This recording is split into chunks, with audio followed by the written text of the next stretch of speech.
Welcome to selfdiscoverymedia.com, where we discover the communities that are making a difference in the lives of others. Our self-discovery is something we are all making on our life's journey. Here you will find the people that will be your guidance, that will be your inspiration, that will be there for you in support on your journey of life. Do enjoy. Our next show is... Good morning, good afternoon, and good evening, everybody. Welcome back to another show of Ignite Your Heart and Soul, right here on selfdiscoverymedia.com. I'm your host, Sarah Troy, and my guest today is Denise Schaad. Oh gosh, has she had a rediscovery. I love it. I love those redirects. Sometimes they're a nudge, sometimes they're a wink wink, and sometimes they're a cosmic 2x4. And she certainly did have her little cosmic 2x4. She was extremely successful, had a wonderful business going, thought she had it all.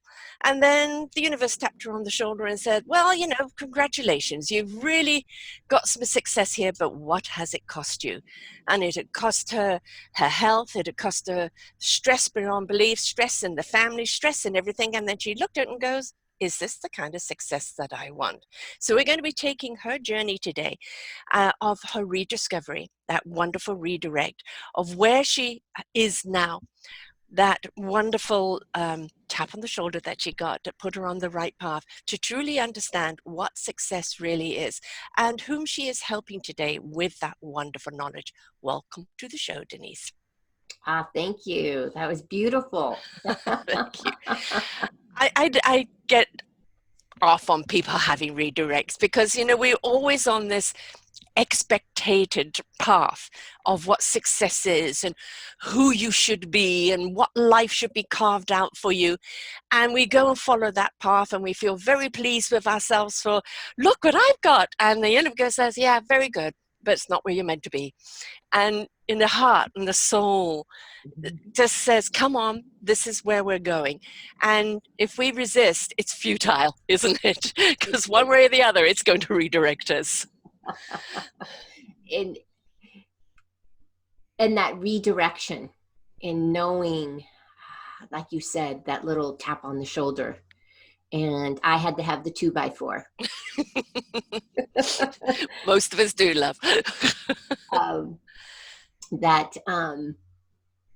I was just, I'm not only thinking about today in this next step forward, I'm getting that nudge. I'm getting that nudge today to go to that next level and this next level of surrender. And that's what 2014 was for me, was a surrender to the truth, to the truth. And I had been living the lie. Yeah. Yes. The perfectly. Lie. Very well. Very successfully. Very successfully. And when I speak about the lie, I speak about the part of us that was driving us to the success in the first place. Mm-hmm. And for me, it was, I wasn't good enough. I wasn't enough.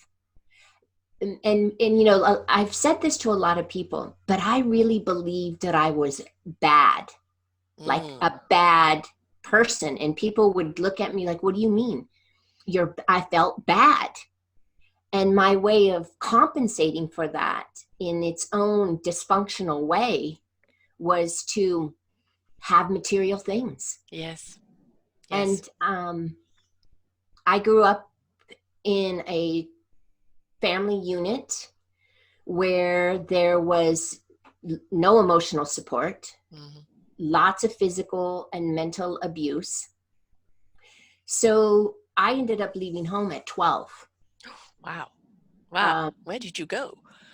What's interesting is, you know, the universe is amazing, you know, and I look back at my life and so many times I did listen to the call.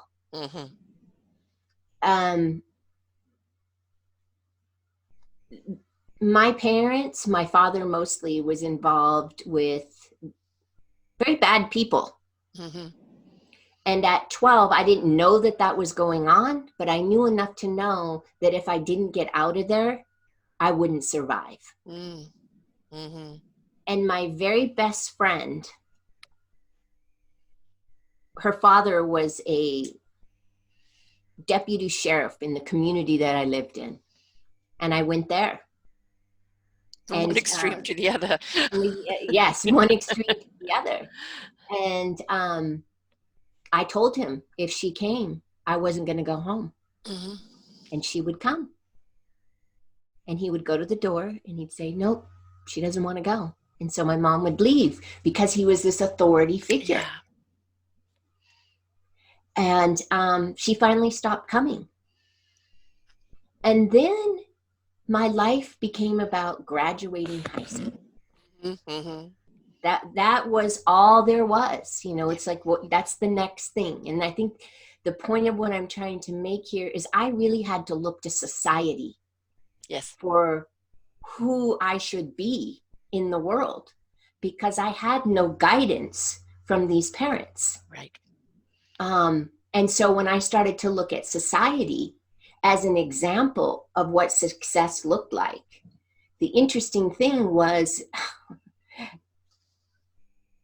you needed to be thin. Yeah. I missed that boat. This is the like late 70s, early 80s. Oh yes. Oh yes. You know, aerobics, step aerobics is the thing, right? You needed to be thin and on a diet. Mm-hmm.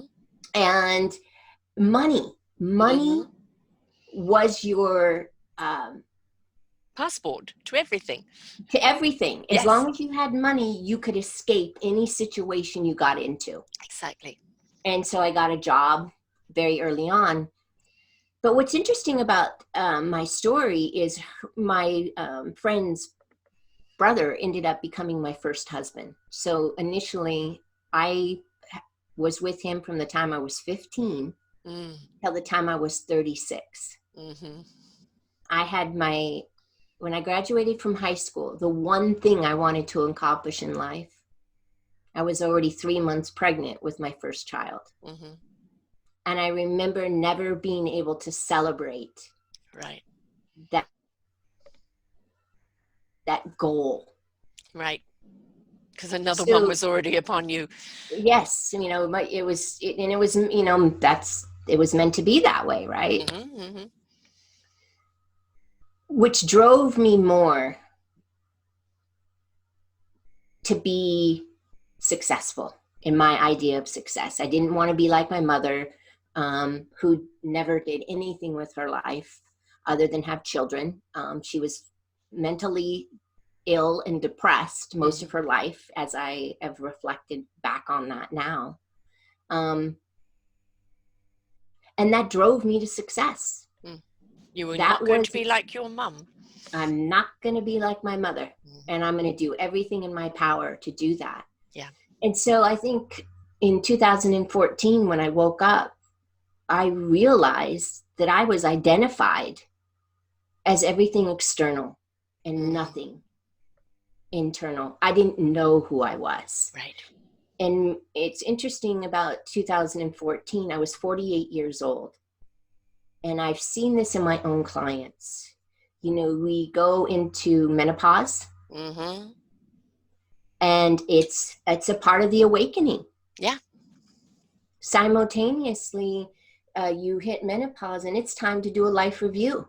It's time to look at your life. Yep. And that typically will last the premenopausal period. Yes. And I've seen it time and time again with my clients. Is like you start to look around and go, who am I?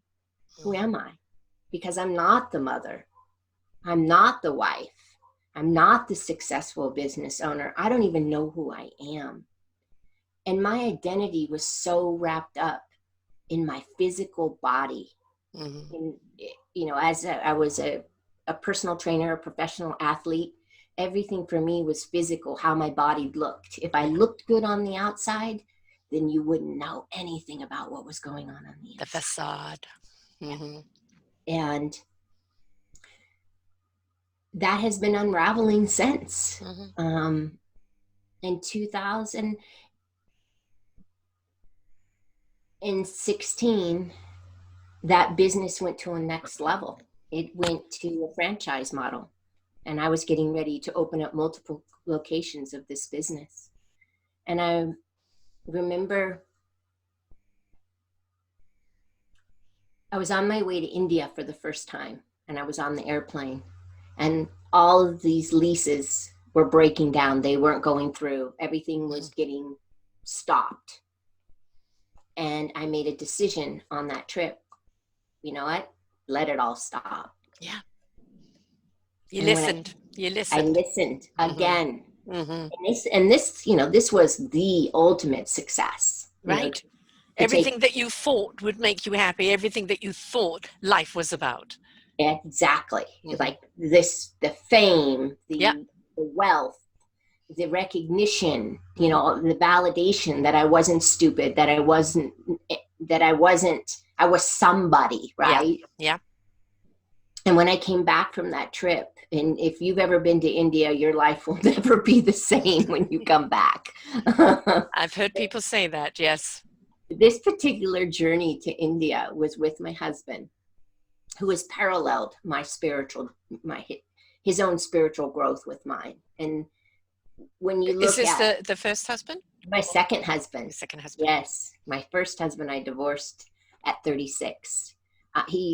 As I look back, he was a narcissist. No, I know those. Only too well. Yes, I mean, and that is a whole nother Yes. mental experience, Mm-hmm. which brings me to another point. But that trip to India was on a motorcycle. I toured India riding my own motorcycle through the Himalayas. And I was with my teacher at the time. And this trip was about fear. It was about facing your fears. And, India, I hate filth. I was accustomed to Comfort. comfort, um, I hadn't seen poverty. Mm-hmm. Mm-hmm. And I came back from that trip and I dismantled my life. Yeah. Mm-hmm. I You dismantled got my life. real. I got real. Mm-hmm. And it wasn't easy. No. I'm telling you, having the spiritual experiences, when you allow the spontaneity of your own awakening to happen, it seems surreal. It seems weird. Almost like an outer body experience. Uh-huh. Mm-hmm. Yet there's this part of you that's always internally guiding you. Yes. Surrender to these experiences. It's like finding a good old friend that's been there all the time, right? Oh Yeah. my gosh. Oh my gosh. And recently, Spirit has been speaking to me with all of the chaos that's going on in the world. Mm-hmm. I just keep getting called, come inward Mm-hmm. towards your sense of self, and allow the chaos to go around you. And you're safe. You're safe. And you can be safe in the chaos. That's the thing, is that, we're always desperate to try and make order out of chaos. But let's look at the wind.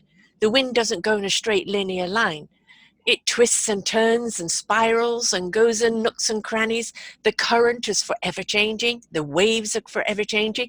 And every single thing has its reason, has its purpose. And we're a part of all of this. And I think when we discover what our purpose is, then we're a part of that chaos. And we understand that the order of that chaos is just how to really ride the chaos, not control it, not systematically make it nice, neat, and order and put it in a drawer and file it under da. No, it's how to ride that chaos in its surrender and open up to its knowingness and how it's going to guide you, and have a sense of wonderment about it, because that wonderment is what keeps us alive. I wonder what today is going to bring, instead of, oh God, I wonder what today is going to bring. Oh my gosh, I love that. I love that. And I was just speaking to a really close friend before this interview. The timing of this conversation is so divinely planned. My mother passed away 2 weeks ago. Oh, I'm so sorry. And I was so relieved, Mm. but I was rejoicing in the fact that I have spent the last 10 years of my life working on myself Mm-hmm. around my relationship with her. Mm-hmm. I have no regrets. Right. None. And it was like, again, Mm-hmm. divine, you've been guiding me. And I kept pushing for this. Yes. This is another level of self-discovery, Mm-hmm. Mm-hmm. having her pass. Yeah. Our lives were connected to one very traumatic experience that until her death didn't make sense to me. Mm. And when we talk about being one with everything, like really one, in this traumatic experience,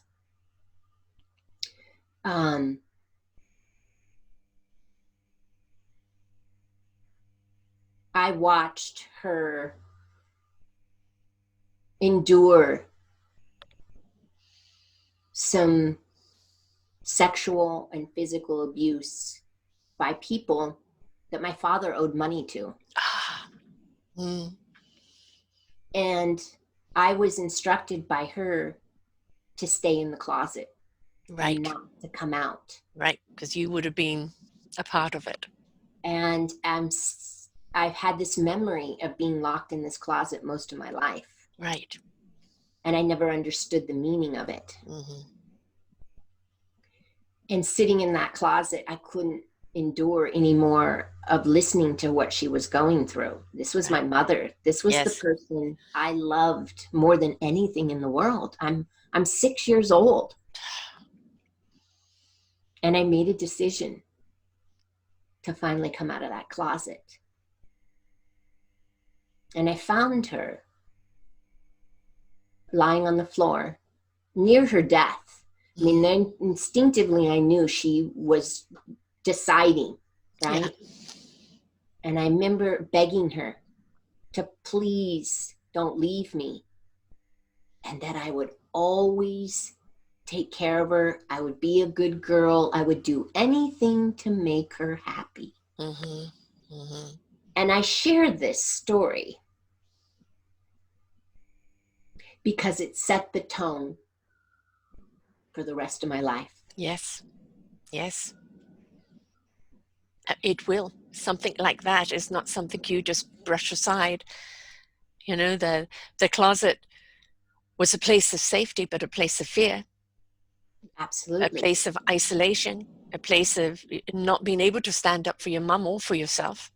Yes. So, you know, coming out of that closet, you know, is a big thing because you're facing your fear. You're facing it head on. And you are taking control over it, because fear only has control over us when we allow it.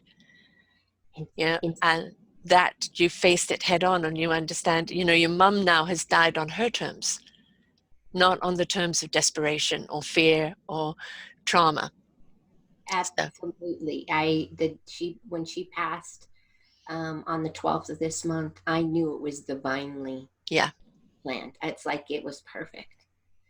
And I share this piece about this closet piece because it has to do with two things about our own awakening. And I think I can take that experience and share it with you, and you can apply any one of your experiences to that. Mm-hmm. Meaning, I had to trust myself. Yes. And come out. And part of our awakening is to trust ourselves. Yeah. Yes.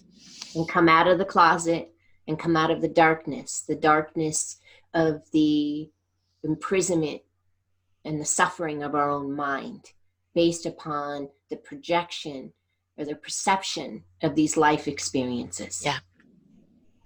And how many people are in a proverbial closet? You know, wanting to be something else, but the expectation of who they should be is here. You know, we talk about it obviously with people who are gay coming out of the closet, but this isn't just them. This is everybody who is denying who they are, denying the ability to even explore who they are, purely living by life's expectations, society's expectation, where society is royally, royally fudged, right? For a better word. Look at it. Yes. Yeah. And if you look at society and say, this is what This I is have it. to emulate to, Yeah. no, thank you.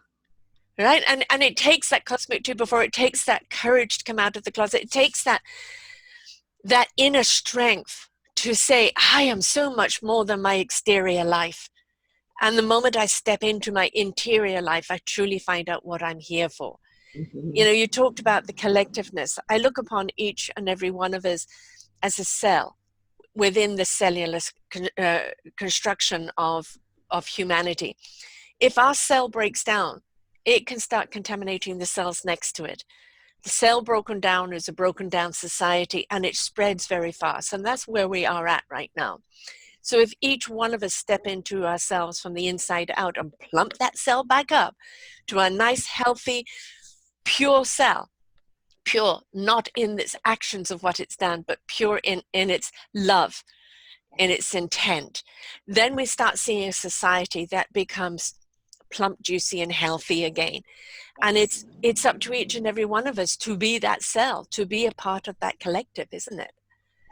Absolutely. And that's a part of, you know, I just shared with you Mm-hmm.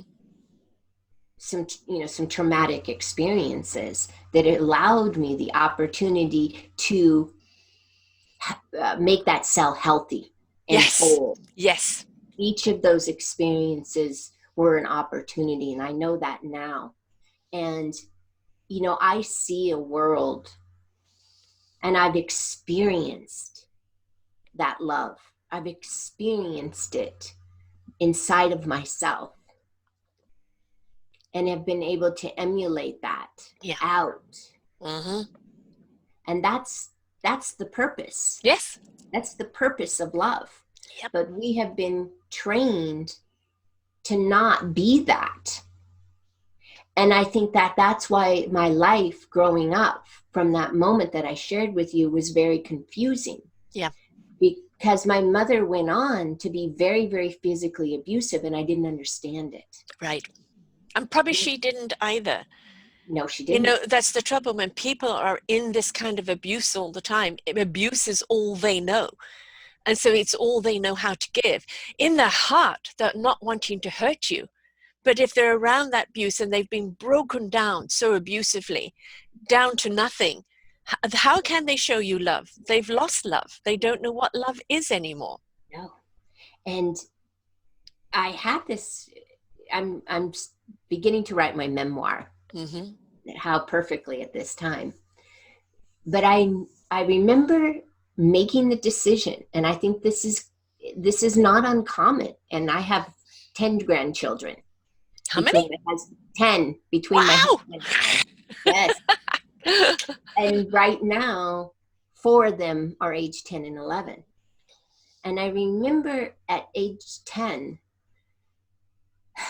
making a decision. It was too hard anymore to fight for my happiness, my joy, and my love any longer. Mm-hmm. Living in this environment where there was this constant state of abuse. Yeah. And I remember lying on my kitchen floor with my face down going, it's just too hard to be happy anymore. Yeah. I'm just going to conform to society. Mm-hmm. And the suffering. And I think but you had enough strength though, because at the age of 12, it was literally a matter of moments before it would have been mum in the closet and you now paying the debt, because he could charge a higher price, so to speak, right? Yes. So obviously a person without morals was certainly going to do that, so you were at risk there. But you still had enough inner strength and courage to know that you had to get out of the situation and go somewhere safe. Yes. And that's will. Mm-hmm. And when we talk about will, when I talk about will, that is the divine spirit Yeah. within us, always guiding us, always pulling us along on this journey, Yeah. on the human path. While the soul wants to have these experiences, all of them, the Yeah. good and bad, right? And they just keep wanting to experience. Yeah, we've done enough of the bad, thank you. Can we see the balance is off? Yep, I'm only good now. we're moving over here now. And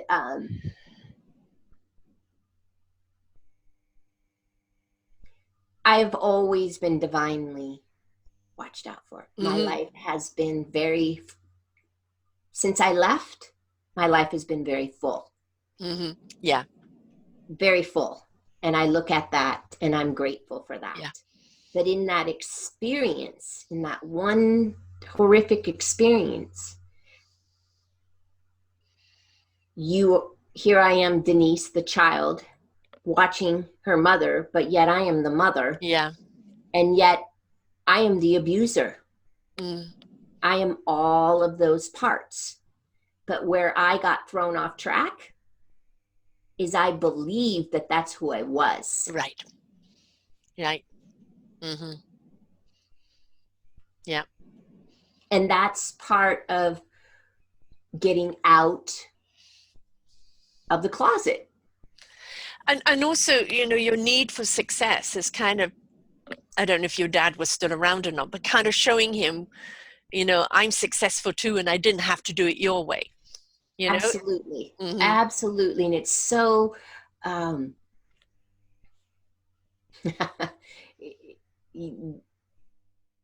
so poignant that you said that, because I was fit. I was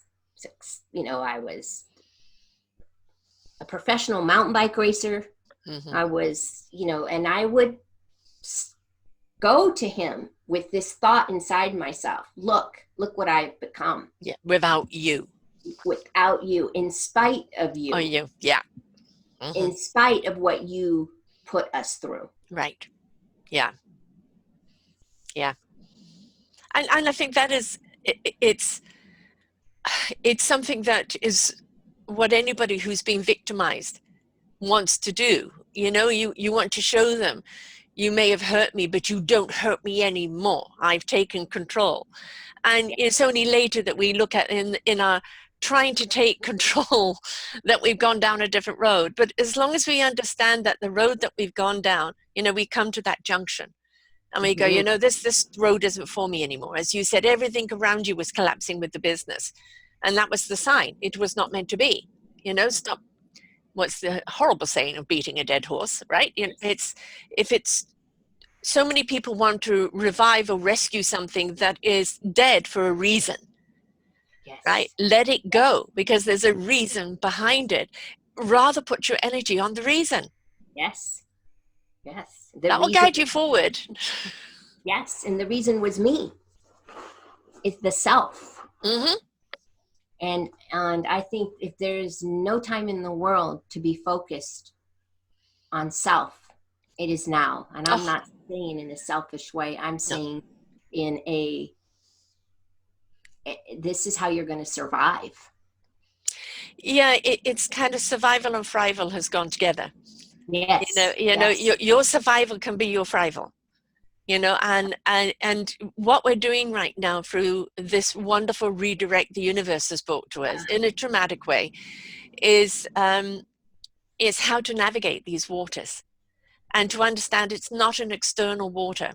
They don't want you to be in the boat. They want you to get in the water and feel the current. Yes. And allow the current to take you where you need to go. Because this, you know, I say the universe, I've been saying for about 2.5 years that the universe is here to shake us up, to wake us up, for us to step up and change it up. And if this is not a shake and wake it up right now, I don't know what is. And it's the invitation where every single living being can be a part of the equation, good or bad. So it's a wonderful time to wake up and go, what am I contributing to the planet, knowingly or unknowingly? What practices can I change? Can I take this time to go inwardly and really discover what it is I want or what I've got to give? And to understand the giving is the receiving. And this is Yes, the time for that reflection, isn't it? it is the time for this reflection. No doubt Yeah. that this opportunity, and I hear it in your voice. I'm so happy to be alive at this Yes. time. Yes. So happy. Yes. And like, because And in wonderment. And in wonderment. and in wonderment, like, Yes. you Yes. know, the divine universe and Mother Earth know what they're doing. Oh yeah.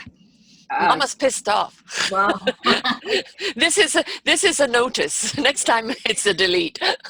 yes, and I'm here in California, Yeah. where we're experiencing all of these wildflowers, and the last 3 nights we've been experiencing lightning and thunderstorms. No, you don't need that. You need rain. No, and it's like, and I'm lying in bed thinking, Mother Earth, you know what you're doing. Yeah. You know what you're doing. And Yeah.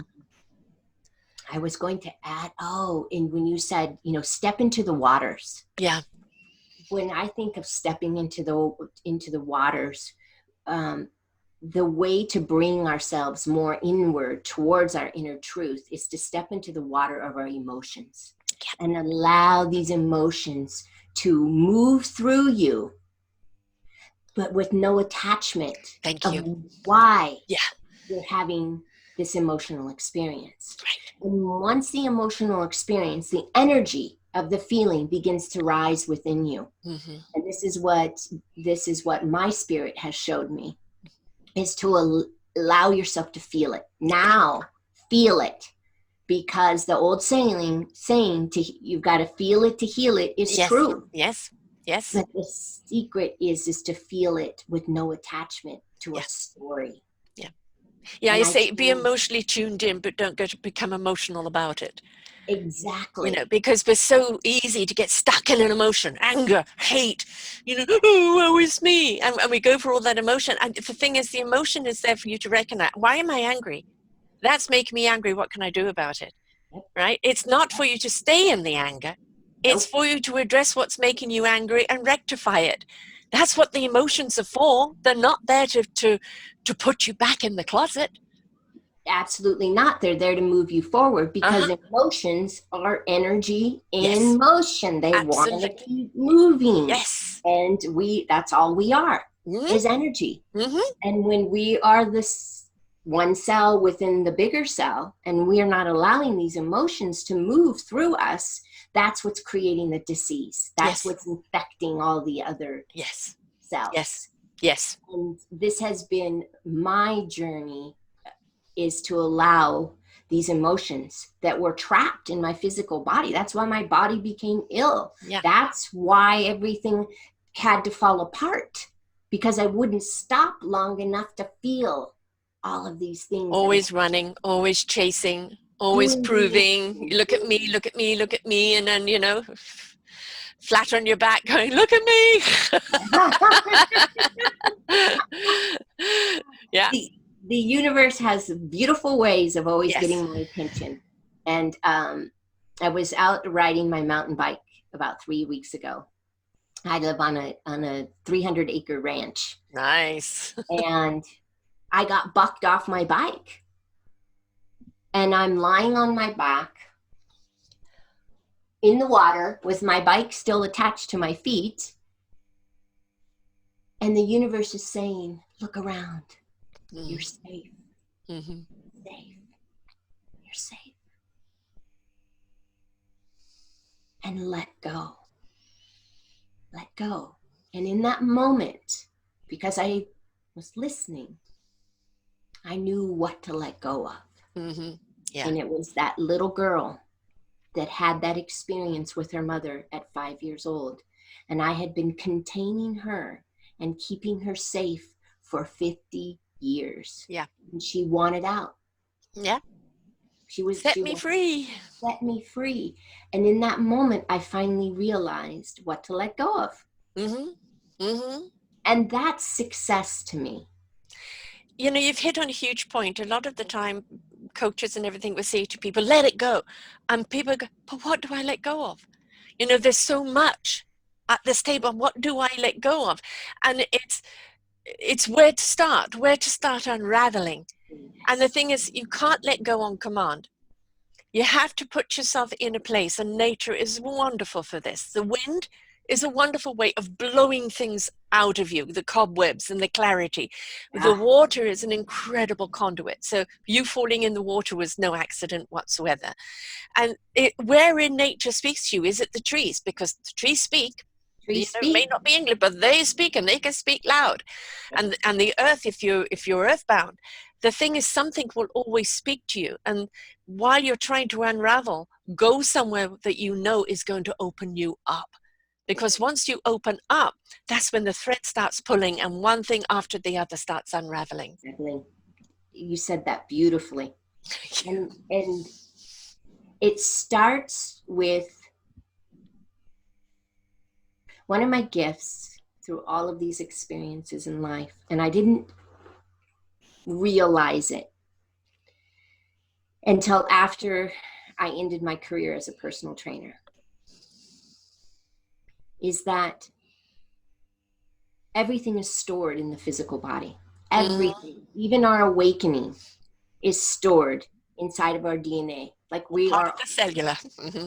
Cellular, part of the cell, and that we will awaken when it's time. Yes. When you seek the call, if you don't get it the first time, they'll call you again. So as a trainer, I could see how people's bodies weren't functioning. Mm-hmm. I could just look at them and know what happened there. And my clients would go, how do you know that? I go, I just know. Right. And I would try to fix this with exercise. Right. And then when I ended that career and really started to go inward and look at my gift, and my gift was, I could see the emotional energy that's trapped in your physical body. Right. And I could also take you on a journey to where that actually came from. Mm-hmm. Mm-hmm. And when we talk about letting go, now I can take you to that thing to let go of. Yes. Because your body knows everything. Right. It hoards everything. It's the biggest hoarder. It's the biggest hoarder. Yeah. And so movement is so important. Breath is so important. Yes. Listening to those, you got a sore pinky. You got a sore pinky for a reason. Mm-hmm. Yeah. Yeah. I mean, so much illness today is dis-ease.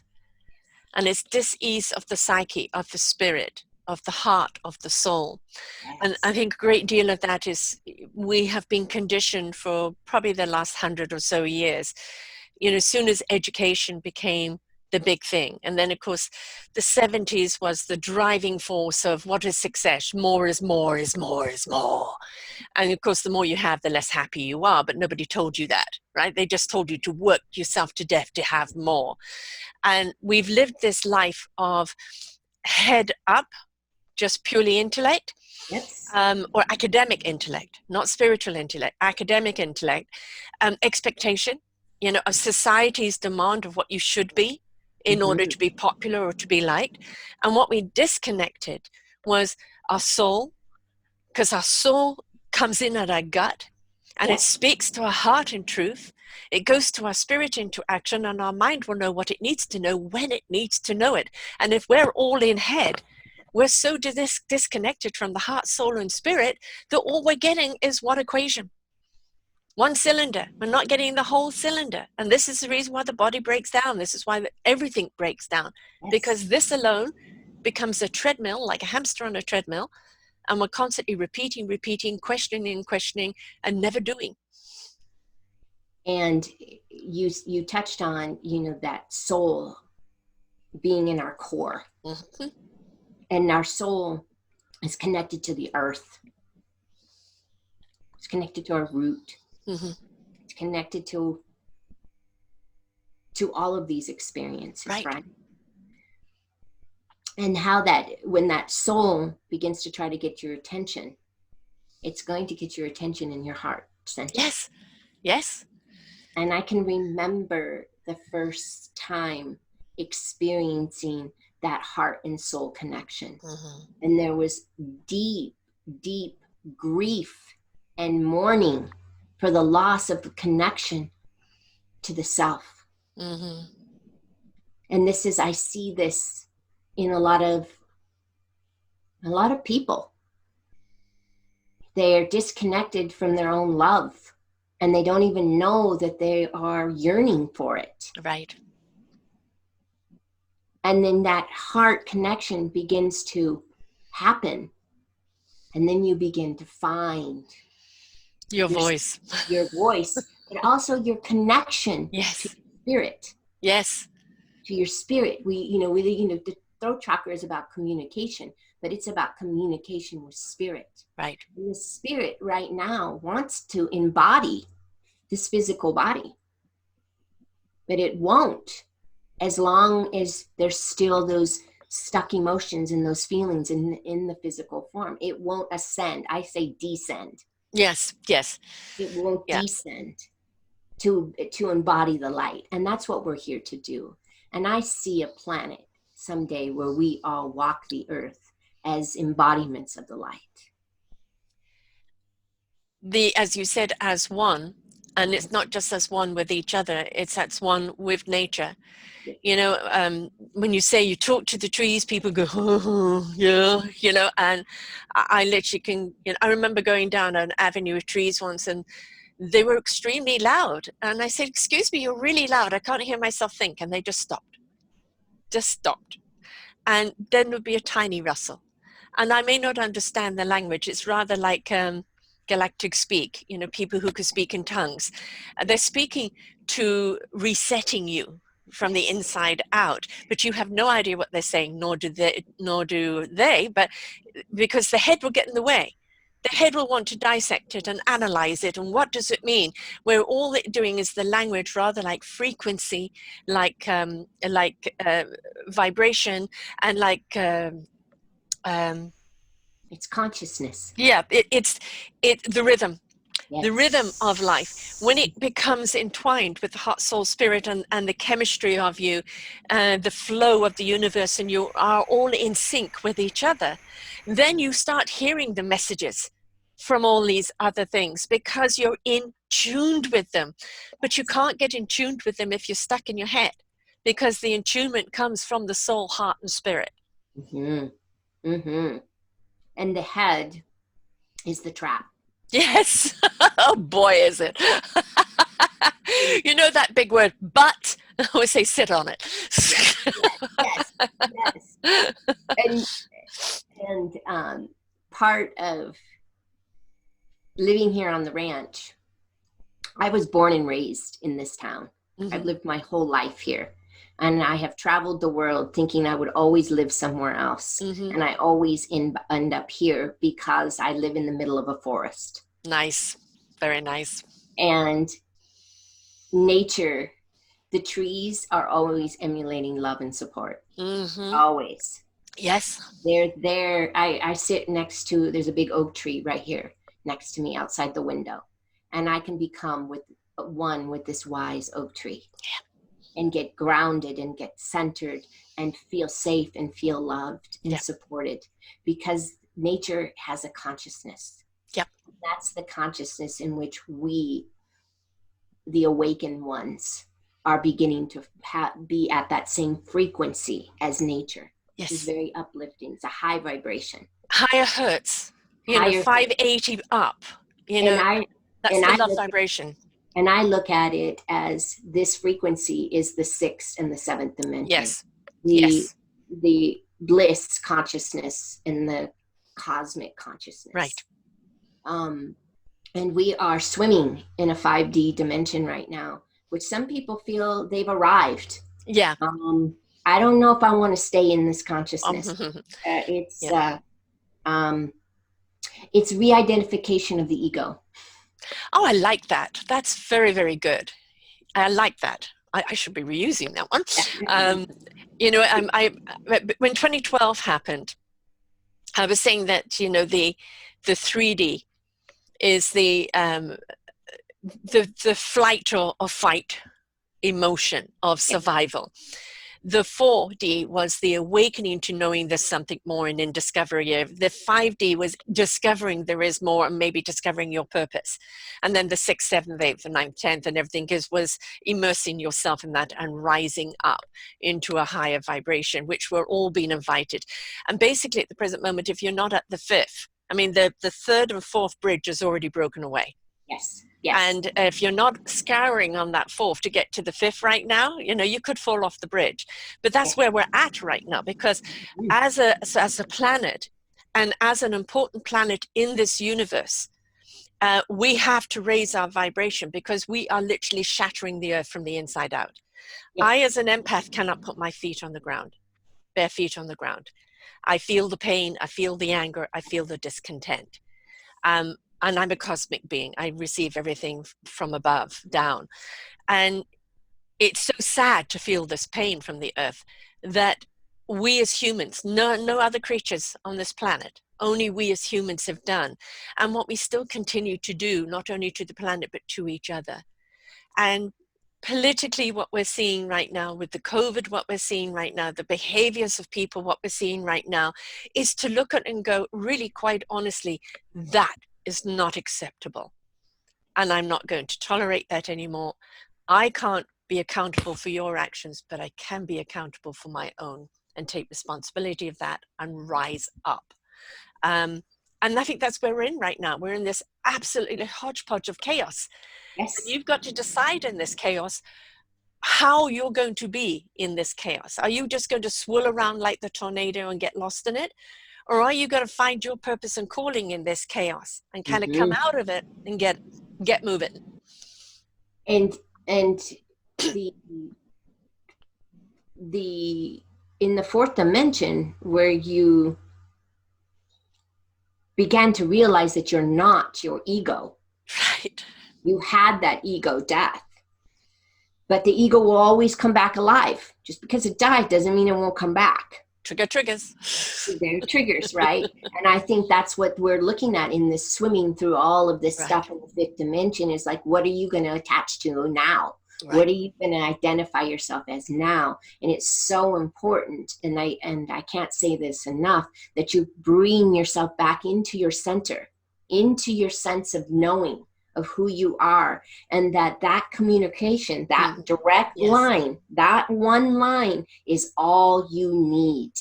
And if you're playing out here, you're going to get very confused right now. Yes. Very confused. And I'm too, like you. I feel everything as an empath. I've Sunday afternoon, I could feel the anger all day. Like, this is not mine. This is humanity. Yes. This is humanity. And sometimes we have to use anger as a motivator to do something. Right. Well, yeah, I say actionism is the new activism. Activism is rant and rage. Actionism is doing something about it. And I was reading something the other day about the ego. The ego hates itself. That's where narcissism comes from. Yes. And we've got a poster child of a narcissist out there, haven't we? And look at our society. Yes. Oh my God. Yes. That's why society doesn't have a problem with doing unmoral things to each other. Right. Yes, the ego will always justify it. Always justify it. Yeah. And those are the ones that are scrambling right now. Right. That bridge is leaving, and are you going to come along? But you got to go through the traffic of the 5th dimension to get there. Yeah. And just like the way of the dinosaurs, as with anything in life, there are going to be people left behind. They have gone as far as their souls will let them go in this lifetime. That's right. And maybe they need to go to soul school before they come back, because when they come back, they'll come back into a heightened and a more enlightened presence, and they need to be that enlightened. I always say to people, please clear up your chute in this lifetime, because otherwise all you're going to do is take it and impose it onto another lifetime. This is the lifetime to get it all together. Yes. And in getting that together, this will tie into the experience that I've been having with the the death of my mom, Mm-hmm. and being called to step fully into the light to release all of them. Yeah. To Yeah. release them.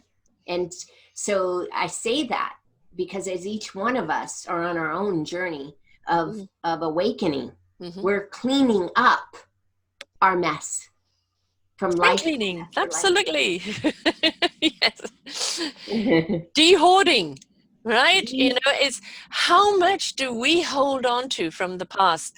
You know, I mean, this is the true narcissist where, you know, somebody who hurt them, they will never forgive them and they will be out for revenge because it's all about them, them, them. There's never any other side of the story at all. And if we carry all this pain of what people did to us, you know, I was watching a show last night where somebody hated someone because they killed someone they loved. And then when it actually came to it, because they perceived what happened, when it came face to face of seeing the killer and the killer explained what happened and that it was an accident, that changed the whole perception.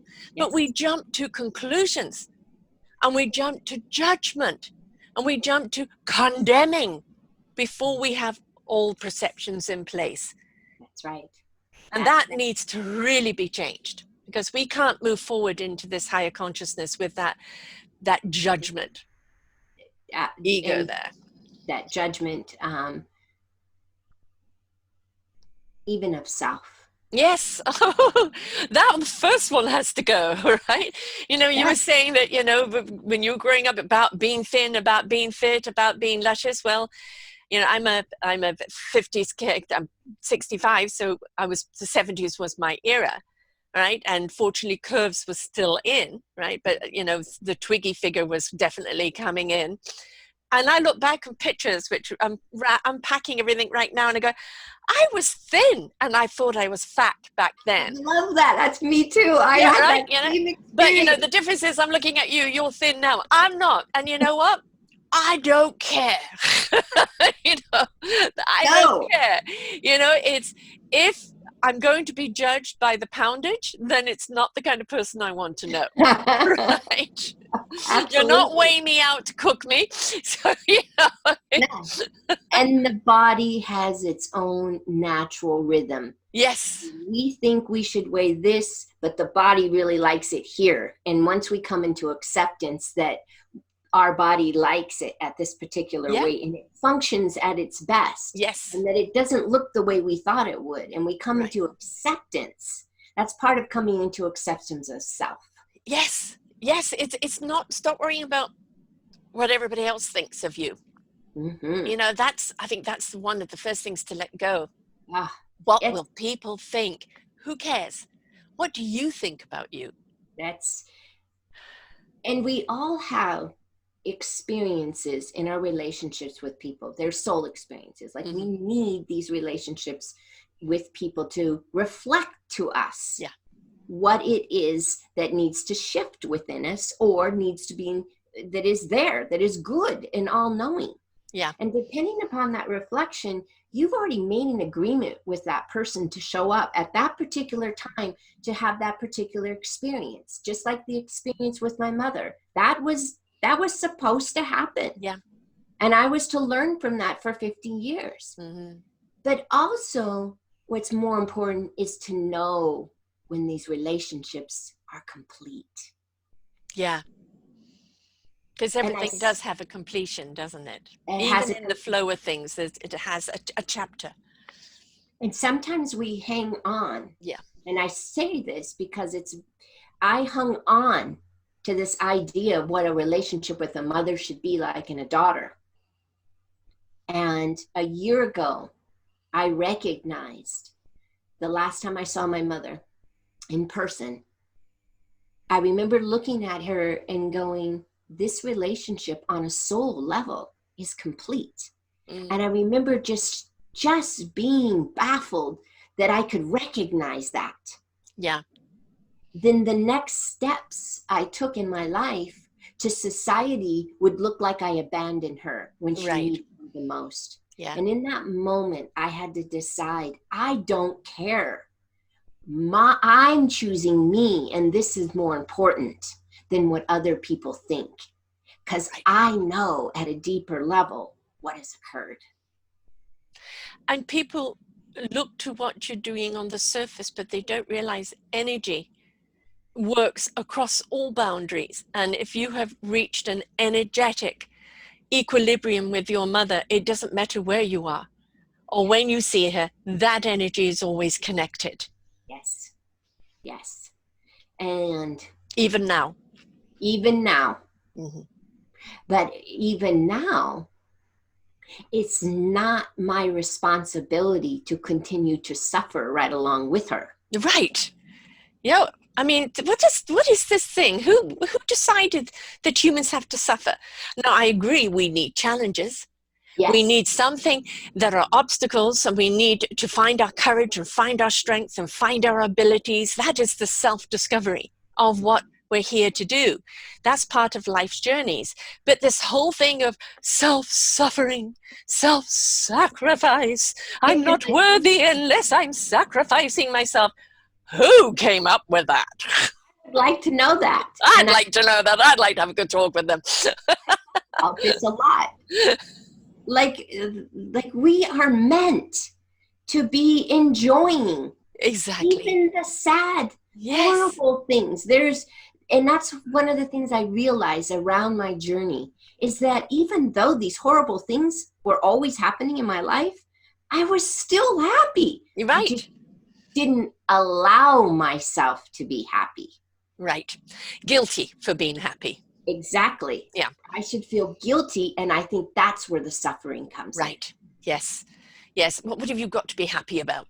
in. And you can't be happy if I'm not happy. Yeah. Yeah. You're making me uncomfortable because you're happy, joyful, and loving. Oh, you're so selfish because you're happy. Yes. Yeah. Yes. And you're the light. Yes. And you're bright, and you're shining, and you're making me uncomfortable. Well, wise because they're not ready to see and you're too bright for them. Exactly. Right. And so that's going to happen, and you just have to carry on being your light, and one day on their journey, they'll be able to see you. And I think that's something very important to anybody on a soul journey. Yes. Is it's your journey. You're not responsible for taking anyone with you. You're not responsible for anyone understanding what you're going through. They either do or they don't. And they either see your light or they can't. But you are responsible for your own life. Now, that doesn't mean turn around, be nasty, etc. No, that's not that at all. But it is understanding that however much you love to take your spouse or your family or your mom or your kids along with you, you can't. You have to go and be who you are for you. And then that truth and that vibrational truth will resonate out to them and seed itself. And then they'll start to see you from a different angle. Yeah. But you can't do that while you're still trying to please them or appease them. Exactly. And I have. And I think that's part of giving yourself permission to be the light. Mm-hmm. Yeah. Giving yourself permission to understand that it's okay, and that is your purpose to humanity. It's for you to be the light. If we're going to talk about purpose, that is it. That is it.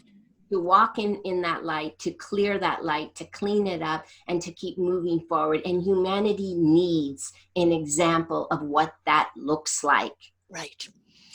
And to understand, we look at things as etheric, ultimate happiness and joy, and then it's crash and burn.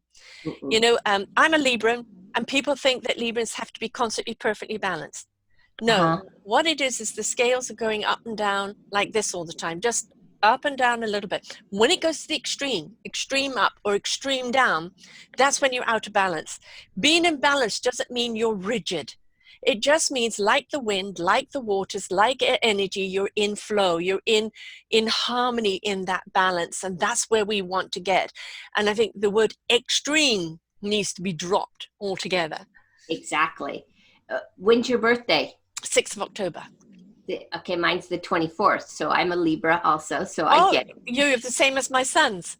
Oh, really? Yeah. Really? And my brother's the 26th. Yeah. Yeah.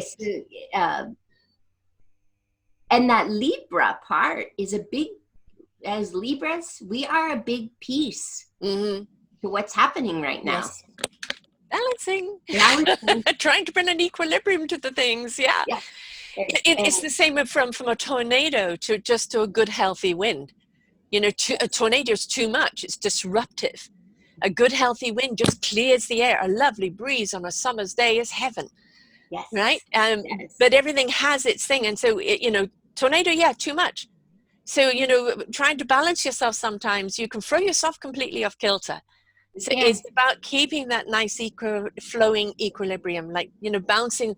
Can you lay on top of the water? I can go to sleep on top of the water. Yeah, just relaxing. Yes, floating. just bobbing along with the water. Yeah. Perfect. Just did that in Illilouette Lake up in BC. Perfect. But I think, you talk about being a Libra, and is that we also have the ability to see two sides of the story. Yes. Right. And to understand that everything has another perspective. And what does the heart say? Because let the heart overrule. The soul speak to the heart, and the heart overrule. But if the heart is injured, it sees no common sense. Yes. Right? Yeah. And I can vouch for that. Mm-hmm. Everything becomes black and white. Yeah. Either or. Yes. You did. You hurt. You this. Yeah. Yeah. It's got to be this way or that way. Yeah. Nothing in between. No. And in the journey now, when we're living in balance, is we're living in that in between. Yes. A lovely flow all the time. All the time. Yeah, going with the rhythm of life, which is wonderful. And that is the thing, isn't it? Is what is joy? It's not the euphoria. It's the smile. It's the breeze on your face on a summer's day. It's watching children and animals play. Yes. It's watching an old person get up and jig to the music. It's hearing somebody's good news. It warms you. It warms your heart and your soul and your spirit, and it uplifts you. And I think one of the problems and the reason why so many people turn to drugs or alcohol or extremes or any form of addiction is that they're looking for that extreme high because they're so low. And if they looked more into the balancing, they understand the extreme high is a lie as well. Yep. Right. Yep. Because you're always chasing it. Yes. Yes. And all it's going to do is drop you right back down again. Yep. And that's the experience of when we get the call. Yeah. We're on that high. We've succeeded. And then everything gets taken out front. You sure? Yeah. You sure this is what you asked for? Here you go. I mean, I'm just a podcast network, Self-Discovery Media Network. Got about 2,500 collective shows on here, and I call myself the plodder. And people say, why don't you do this and why don't you do that? And I've got some plans for us to definitely expand, but it's me. And it's, for a while I was kind of feeling guilty that, well, I should be doing this and I should be doing that. And no. I have an orchard of wisdom here, a library ready for the clicking of people like yourself who have found the strength, found the courage, found their abilities, found their purpose, and now sharing those golden nuggets of wisdom with other people. So, we also have to look at what is success. The success to me is this library of awesome people, ordinary people who are doing extraordinary things because they allowed it to happen. They went with the flow. They were in that discovery. And it's not about being the next this or the next Oprah. Oprah's Oprah. I'm Sarah. And I think the moment you start stepping into yourself and being happy with who you are and what you've got to give on whatever level, and leave the word competition out of it, and look more to collaboration and cohesiveness, then you will actually understand you reach more going wide than you do aiming for the height. Absolutely. And the uniqueness of each of one of us is part of the journey of this lifetime. Discovering that. And we talked about earlier that each one of our journeys to awakening is so different. So different. Our spirit is unique in itself, and it will guide each one of us and give us our messages along the way in our own way when we listen. When we choose to listen. And if we don't listen, the old cosmic comes by going, are you listening now? Gonna buck you off your bike. Yeah, exactly. Little water for a conduit. Yeah, here's the message. Yeah, and it's okay. Don't beat yourself up because you didn't hear it the other time. It's about listening in the now. And not, no, when did I get this message earlier? Maybe you weren't ready. Maybe the synchronicity of life wasn't ready. You'll get it when you're ready, and when it's ready for you to get it. That's right. It's never too late. Never. Never too late. Never. For as long as you're living, keep on giving. Yep. So will you share what your program is, what you offer your clientele, and how people get hold of you? I have a couple of different things. One of them being I use the ranch as a way to invite women and men to come and experience themselves in nature with a private retreat. And usually the private retreats are 3 to 4 days, and you come and you live, and we practice my way of living, which is just meditation, being in nature, taking walks. You get to have opportunity where you get to be alone by yourself in nature and allow whatever experience wants to arise from that place that you are in nature. And the wonderful things about the ranch is it has different ecosystems. And I have noticed, and many people have come here for their private retreats. Mm-hmm. They have different experiences, but similar experiences depending if they're by the water or if they're in the forest or if they're in the gully, in the ferns. It's all different. So that's one of my most favorite ways to be with my clients, is to have them come. During COVID, obviously that's on hold. I'm still open to having guests. I've had 3 guests even since COVID. I don't live in fear. Right. Any longer. Caution, yes, but not fear. Right. Caution, but not fear. And then other ways I work with my clients is I work with them in 3-month or 6-month increments where we release these emotions that are trapped in your body, and allowing yourself to come into the light of your true nature, to be able to have that place where you discover your own gifts. Mm-hmm. And clients that work with me for that 6-month period get to just not only discover their gifts, but find out how they actually use their gifts with their clients in their business. Right. Yes. Yeah. So whether it's a redirection or whether it's a redirection within the business they're doing. Exactly. Mm-hmm. It's all tied to the light. It's all tied to that relationship you have with your innermost being, your soul, your spirit. And that will all show up in your business, because as entrepreneurs, we are an extension of our business. We are our business, because we should be who we are in everything that we do. Yes. Right? It's the same face, just a different application, but it's the same face on all levels. Absolutely. So you can contact me at Denise at yourenergyawakening.com. That's the name of my business and my website. If you're interested in working with me in any of these levels, a private retreat or a 3-month or 6-month program. And I have, today I'm offering a free meditation, and it is about your sense of self. It's a meditation that guides you inward and allows you to experience your inner awareness. And that is wonderful, because for some people it's just that start, just that start that they need, something to kind of shift them from where they are, to see that there is something out there, just that little crack in the door. And with that crack in the door, then, let's see how far this opens. And so by offering that, that's a wonderful way of introducing it to people.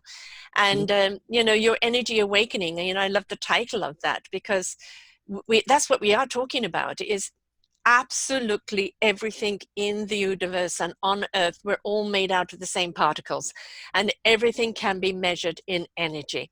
And frequency is energy. Everything is mathematical. It's all measured. And but it's also, it's important that it's all in flow. Yes. And that's the important thing, is get into the flow of life, get into the flow of your life, the rhythm of your life along with nature, and understand that in togetherness, as one, it's you are bringing your instrument to the orchestra. Yes. Right? And your instrument, you need to know how to play it. So when you bring it to the orchestra, it's going to create the harmony, the symphony that's going to go out there, an invitation to others. And you've got to make sure you join the right orchestra as well. You do. Because there's many orchestras, and it's, which one is for you. But first, what's your instrument? Because we need you out there. You are part of the solution to the world's problems right now. The more you awaken, the more you step into your purpose and your calling, the more you step into that energy awakening, the more you become a part of the solution. Absolutely. And that the people that I know I'm destined to work with are on that journey. They're a part of that bigger piece of the puzzle. They're leaders already. Right. Now we're taking their leadership role to this next level. Leading as the light, as the love, as the joy, as the wisdom, as the spirit, as the divine. And I think I've done an awful lot of business shows, and the beauty of it now is no longer is it profit at the expense of people and planet. It is people and planet and all living things where profit will come from. And the more we invest in people, the more we do things in authenticity. And the authenticity isn't just a fake word. It is coming from your soul and your spirit. Before people are going to do business with you, they're going to buy you. Do I connect with her energy? Is she speaking to me? Do I feel a synergy here? And when they do, now they want to know what you do. So it's no longer about blah, blah, blah. This is what I do. We don't give a shoot about that because there's so many other people doing that. It's about, how can I resonate with you? Can I hear you? Are you speaking to me? Is your story similar? Where's that vibration, that energy vibration? And when people connect with that authenticity, that is when they are willing and able to receive what it is that you have to give. So it's not about you turning up and fixing them. It's about you conducting them. Yes.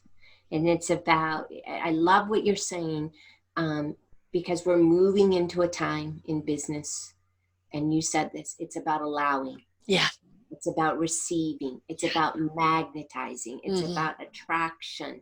It's no more about doing and sales and getting people to want you. It's absolutely about you showing up in your authentic state of being and all your flaws. And as I said, I've spent my whole life making sure that everything was in order.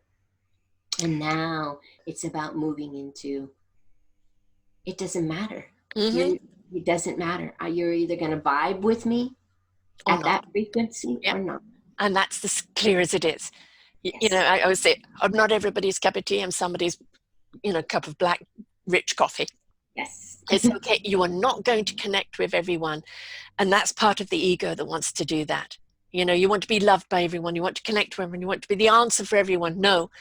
And you also, beyond what you offer and, how people are receiving it, you can't go beyond that. What they do with it is up to them. And so very often beyond igniting someone's heart and soul, they go off and take flight. You may never know where they go. So it's also a letting go of what is the end result. That's right. I don't always know what my divine energy does for people. I walk out in the world and I don't know how it affects other people, and that's none of my business. Exactly. But as I'm allowing pure source, the divine, to move through me, to touch those people that it's meant to touch. Yes. And it's not for me to know who that is. Right.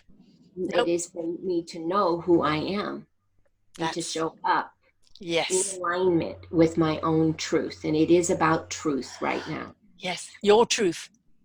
Truth. Not anybody else's truth. Your truth. Your divine truth. And I had a conversation with someone the other day, and she was telling me she wasn't smoking, but she was smoking. I could hear her, right? And what I in that moment to recognize is some people don't know that they're not telling the truth. That is very true. And that doesn't Because mean they've lied to themselves, so it's so easy to lie to you because they think that's the truth. right. And then that when that moment I could have some compassion for them. Right. It wasn't about the dishonesty, it was about the unawareness. Right. Yeah. It's if you play back something to somebody said, I didn't say that. Here's the recorder. Yep. Was that me? Of course, a narcissist would say, that's not me. You got somebody else's voice there. But when other people go, is that me? Did I say that? That awareness, because we have got so much old patterning in us. Do not think that just awakening and learning these tools and skills and opening up is going to get rid of some old programming.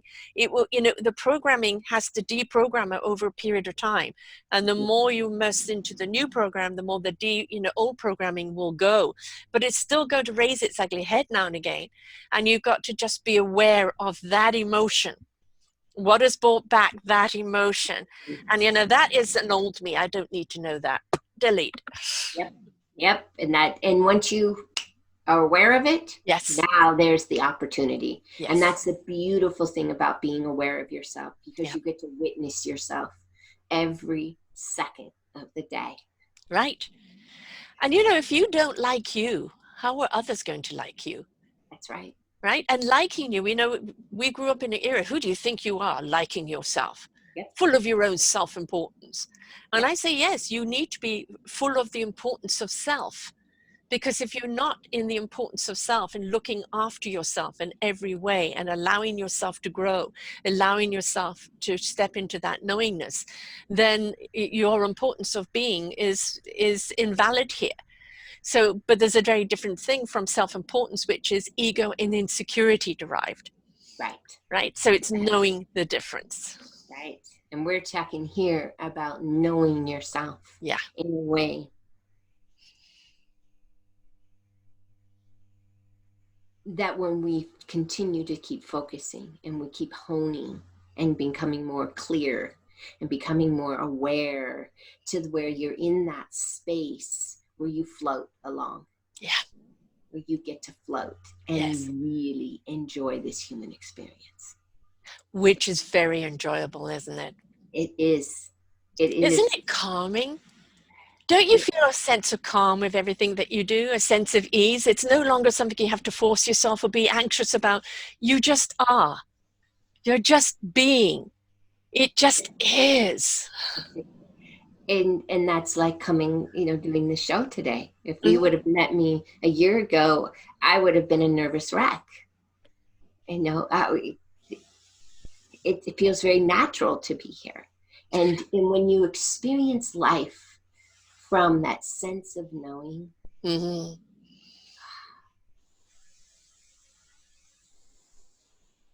there's so much ease and comfort. And that's joy. That is joy. That is. It's like a warm arms of love around you, isn't it? Yeah. And a couple of months ago, I remember going on a walk in the forest and having this sense of self, this loving experience. And I remember looking at the rocks and being in love with the rocks. And then looking at the dirt. Oh, I just love the dirt. And then I decided to test it. So there was a pile of cow shit. Oh, I love that cow shit. And the universe just started responding. I started noticing flowers and plants that I had never seen before. And then came this moment of laughter. Like everything I looked at, it was this belly laugh that came from the depths of me. And in that moment, I realized that the nature and universe had been waiting for me to see it. For me to see it. Yeah. I know. And, when you're there with it, it's a whole new conversation. It's a whole new awareness. And you also discover what's actually in those woods, the fairies and the gnomes that everybody think is mythical. You start seeing them.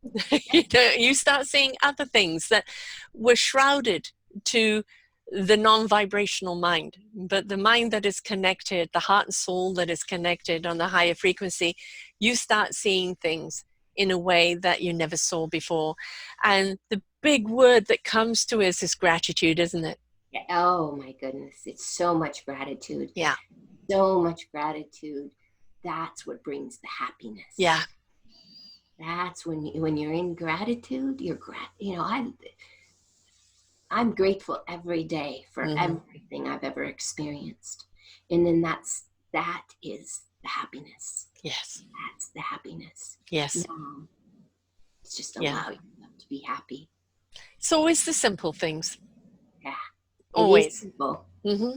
History has shown us everybody that has tried to go to great heights and grandeurism and up on that pedestal or the ivory tower, that the people that keep them in the tower, if you do not treat them well, the tower will crumble and you will fall. And America's falling right now, and so are various other parts of the world, because they lived in this opulence and this expectation, this falsehood, and it's like the whole facade is crumbling.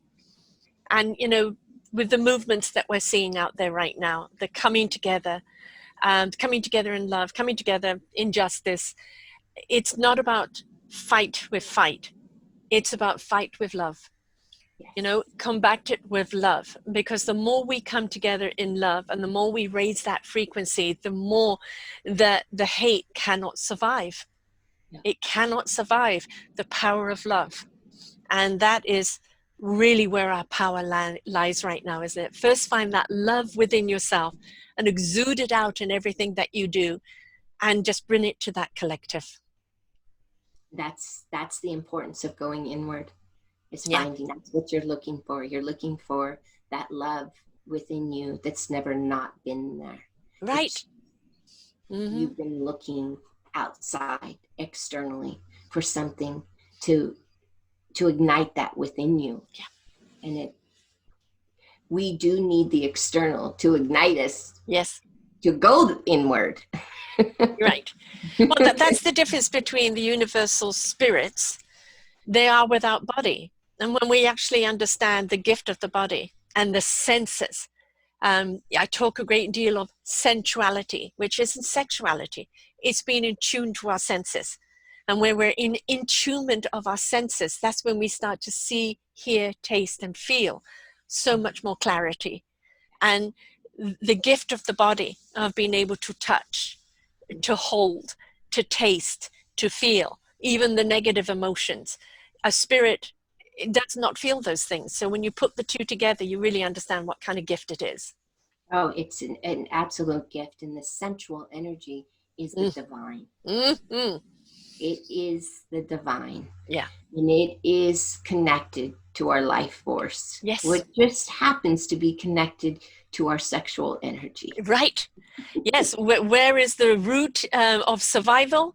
It is right at the vagina, right where birth happens, right? That's where joy happens. And it's a part of that awakening. It is a part of the awakening. And I look at the vagina is the doorway. Yes. To the soul. Yes.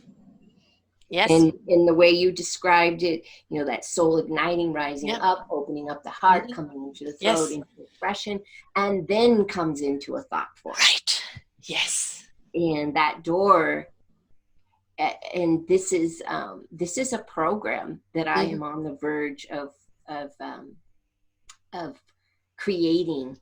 I published a book back in March. It's called Illuminate, and it's poetry written to ignite speaks to the soul, but it ignites the spirit.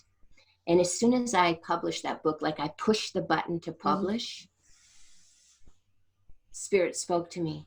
And this sexual energy comes in the sensual form, which is the divine.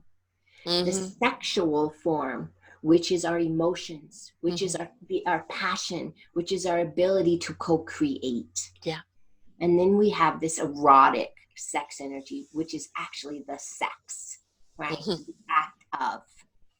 And that we, because of the experience that I had with my mother, and watching her sexual suffering, it led me to the light, was something that I wrote about, that women have ignored this part of their body.